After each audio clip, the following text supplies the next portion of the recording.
Martha Lowenstein Merrick foi condenada à guilhotina e sua pena foi executada no dia 6 de dezembro de 1938. Ela foi condenada pelo envenenamento de sua filha, seu marido, sua tia e uma viúva que estava alugando um quarto em sua casa. Mas antes de começarmos, eu gostaria de pedir para que você deixe o like nesse vídeo, porque assim eu sei que você está gostando do conteúdo e isso ajuda ele a ser entregue para mais pessoas. E não esquece de se inscrever e ativar o sininho de notificações. Além disso, me siga também no Instagram, que é @CamilaGSantos, porque lá eu consigo conversar diretamente com você e também peço dicas para casos aqui no canal e aviso quando sai vídeo novo. Agora vamos ao caso. Martha e seu marido, Emil Merrick, bolaram um plano para tentar fraudar uma seguradora. O plano constituía em Martha cortar a perna de Emil para simular um acidente. Assim, Emil entraria em contato com a seguradora afirmando que havia cortado sua perna por acidente enquanto cortava um pedaço de madeira. E com isso, o casal pretendia receber a quantia de 10 mil euros. Acontece que o plano do casal não saiu como planejado, porque Emil tentou golpear a própria perna, mas não conseguiu fazer isso de maneira eficiente.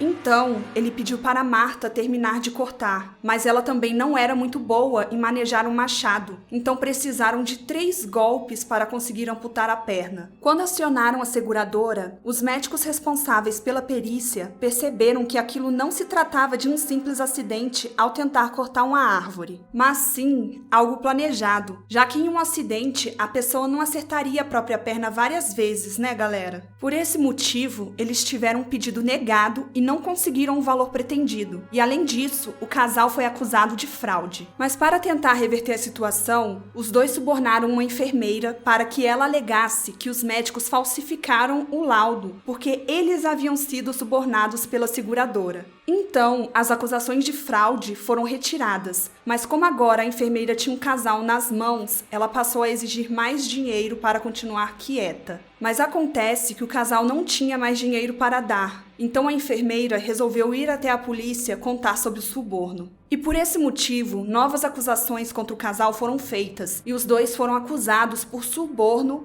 e foram mandados para a prisão por 4 meses. E por incrível que pareça, a seguradora ainda fez um acordo com o casal e pagou 3 mil euros para eles. Após saírem da prisão, Martha e Emil se mudaram para outra cidade e tentaram abrir alguns negócios que acabaram não dando certo. Então eles decidiram voltar para Viena com o pouco de dinheiro que havia restado, juntamente com seus 2 filhos. A vida em Viena continuou difícil, então Martha passou a vender legumes nas ruas para tentar conseguir um pouco de dinheiro. Em julho de 1932, Emil Merrick acabou falecendo e a causa apontada foi tuberculose, e sua esposa recebeu o dinheiro do seguro. Poucas semanas depois, a filha de Martha, que tinha 7 anos, morreu de causas desconhecidas. E pasmem vocês, a criança também tinha seguro de vida e Martha foi beneficiada. Como já estava sem marido e sem um dos filhos, uma tia idosa de Martha pediu que ela fosse morar na sua casa para que pudesse cuidar dela. E o que será que aconteceu com a tia de Martha? E, gente,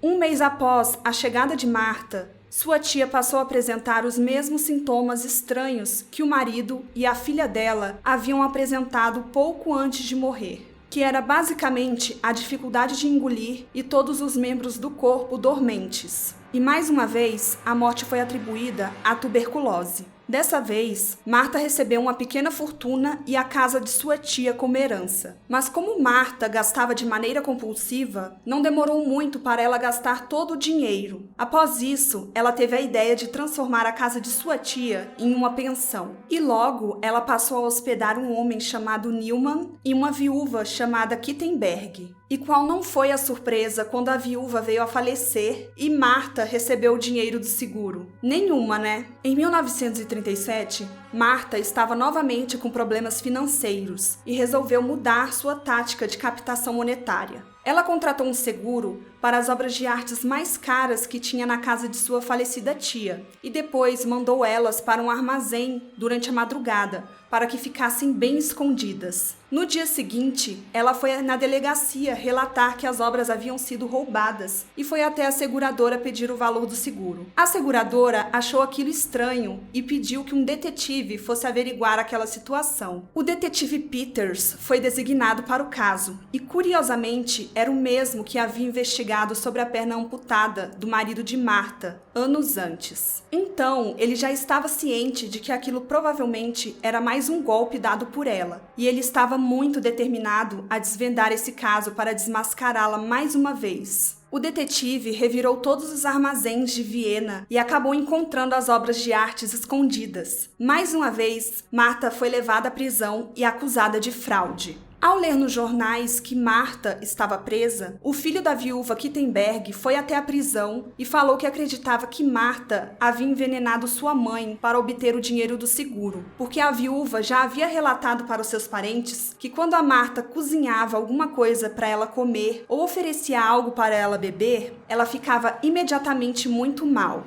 Então, o detetive Peters exumou o corpo da viúva e também o corpo da filha, do marido e da tia de Martha. O resultado da autópsia foi de que todos os 4 morreram porque haviam sido intoxicados com tálio, um composto químico raro que foi descoberto em 1861. O detetive lembrou que Martha tinha um outro filho e que ele estava vivo. E quando o detetive o encontrou, ele estava em um bairro pobre de Viena e apresentando os mesmos sintomas que as outras vítimas, porque ele havia passado um tempo com sua mãe. O menino foi levado às pressas para o hospital e foi salvo. Foi a única pessoa que conseguiu sair viva do convívio com Martha. Finalmente, ela havia sido descoberta e, com isso, foi levada a julgamento, sendo acusada pelo homicídio de 4 pessoas. Ela foi considerada culpada por todos os 4 homicídios, depois que os promotores conseguiram provar que ela comprava talho regularmente com um farmacêutico em Viena. Naquela época, Hitler havia reestabelecido a pena de morte na Áustria quando assumiu o controle, e uma nova guilhotina foi enviada para Viena pela ferrovia, embalada como máquina industrial, no dia 3 de outubro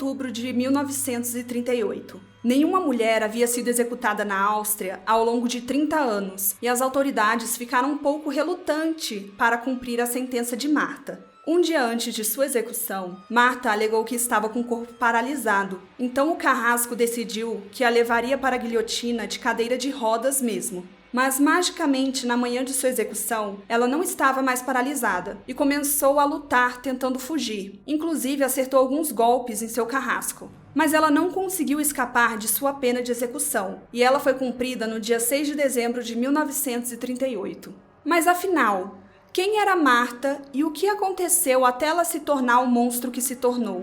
Ela nasceu em Viena, na Áustria, em meio a muita pobreza e foi abandonada por seus pais biológicos e acabou sendo adotada por um casal que também não possuía muitas condições financeiras. Na adolescência, em 1919, ela passou a trabalhar em uma loja de roupas, até que alguns anos depois, ela conheceu um senhor de idade que passou a cuidar e a se relacionar com ela. O nome dele era Moritz Fritsch, tinha 74 anos e era dono de uma loja de departamento, e por esse motivo, ele era muito rico. Em troca de favores sexuais, ele dava tudo o que Martha precisava para ser vista como alguém da alta sociedade. Ele até a mandou para escolas de elite na França e na Inglaterra. E lá, ela passou a conviver com meninas ricas e passou a ficar encantada com o que o dinheiro podia oferecer. Quando ela voltou para Viena, continuou morando com Moritz e com uns 20 anos ela conheceu um belo engenheiro chamado Emil Merrick, com quem passou a ter um romance extraconjugal, até que Moritz morreu e deixou para ela toda a sua fortuna e sua mansão. Ela e Emil agora estavam livres para se casar, e foi o que fizeram.